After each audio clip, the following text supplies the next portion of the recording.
자, 지금부터는 여러분들이 실제 받아보게 될 레포트가 어떻게 구성되어 있는지를 말씀드릴게요. 자, 먼저 3페이지를 보시면 DISC 4가지 행동 유형에 대한 설명이 나와 있어요. 장점과 단점을 문단으로 구분해 놨으니까 참고하시면 되고요. 4페이지 당신의 프로파일 그래프가 나옵니다. 가장 중요한 부분이죠. 두 그래프 중에서 오른쪽 프로파일 2가 무의식적 행동 패턴, 본래 자신의 성향을 얘기하는 거고, 왼쪽 프로파일 1이 의식적 행동 패턴, 환경이나 미션으로 조정된 행동을 보여주는 겁니다. 그리고 그 아래에 당신의 디스크 스타일이 뭐라고 명시가 되어 있죠? 그 아래 보시면 해석 팁도 올려놨어요. 그래프의 높낮이는 행동의 강도를 의미한다부터 색이 칠해진 위, 아래, 중간 부분에 대해서 또 색이 없는 위, 아래 부분에 대해서 팁을 명시해놨습니다. 5페이지에는 다이아몬드 그래프가 나옵니다. 당신의 유동성 영역을 표시한 거예요. 화면에 보여지는 케이스로 봐서는 행동 영역으로 봐서 외향적인 분이라는 걸 쉽게 알 수가 있죠. 음영 처리가 된 편한 행동 영역 화살표도 그려져 있습니다. 자, 기억하시죠? 화살표의 시작점은 프로파일 2, 화살표의 끝점은 프로파일 1이라고 했습니다.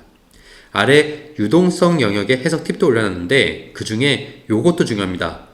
연한 회색 부분이 있죠. 자, 빨간색, 짙은 회색, 연한 회색이 있는데 그 중에 연한 회색이에요. 그 부분은 개발이 쉬운 영역이라고 해석 팁에 적혀 있는데 프로파일 상에서 보잖아요. 중간선 바로 위아래로 중립 영역에 점이 찍힌 경우를 얘기합니다.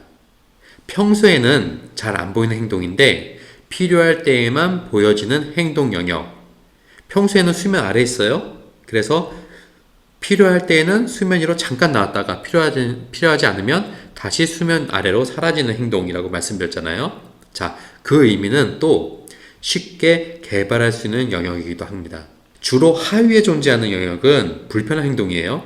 자신에게는 약점인 부분인데 이 약점을 개발하는 것보다 개발이 쉬운 영역, 여기 그림으로 봐서는 S가 되겠죠? S의 영역을 개발하는 것은 훨씬 쉽지 않을까요? 네, 그 얘기를 하는 겁니다. 6페이지에는 4에서 5페이지에서 확인된 자신의 무의식적 성향, 그 프로파일 2를 가지고 나오는 거거든요. 행동 특성의 형용사와 그 사람의 성향에 대해서 한 단어로 묘사하는 게 나옵니다. 화면의 케이스를 보면 아이디어의 영향력 행사자라고 나오네요. 창의적인 아이디어와 제공자인 동시에 꿈과 미래를 디자인하는 설계자이고 특히 대인관계에서 뛰어난 영향력을 행사한다고 해서 영향력 행사자라고 나오고 있습니다. 자, 영향력 행사자로서 팀 활동을 어떻게 생각하는지, 팀원으로서 의사결정자로서 또 업무 수행자로서 어떤 역할을 하는 사람인지가 나와 있습니다. 7페이지에는 여기는 스트레스에 대해서 나오는 거예요. 어떤 때 스트레스를 받고 자신이 스트레스를 받고 있다는 건 어떤 행동을 할 때 징후가 나타나는지 또 스트레스를 어떻게 해야 해소할 수 있는지가 나오는데 오른쪽 5점 쪽으로 갈수록 그럴 확률이 높다는 거고요. 왼쪽 0점 쪽으로 갈수록 그럴 확률이 적다는 겁니다. 화면의 경우를 보면 실제 외향형의 친구에 대한 얘기입니다. 자, 스트레스 원인을 볼게요. 자유롭지 않거나 또는 사람들에게 영향력을 행사할 수 없을 때 많은 스트레스를 받는다는 얘기고 스트레스 징후 부분을 보겠습니다. 격하게 감정을 표현하거나 지나치게 대인관계를 걱정하고 있다면 내가 스트레스를 받는 상황이구나 라고 알 수 있다는 거예요. 아래 스트레스 해소 부분을 보시면 외향형의 분들은 문제에 대해서 대화할 수 있도록 해줘야 스트레스를 해소할 수 있다. 그런 내용으로 보시면 됩니다. 8페이지에는 각 유형별로 해서 개인의 행동에 적합하거나 선호되는 직업을 정리한 건데 여러분 모두 각자 전공이나 위치, 환경 이런 게 다 다르잖아요. 그래서 여기에 제시된 직업에 내가 원하는 직업이 없다고 해서 실망할 필요는 없습니다. 그것보다 우리가 집중해야 하는 부분은 왜 행동 유형과 직업의 연관성을 가지는지, 어떤 직업에서 요구하는 행동 유형은 왜 그 행동이 필요하다라고 하는 건지를 알아야 된다는 겁니다.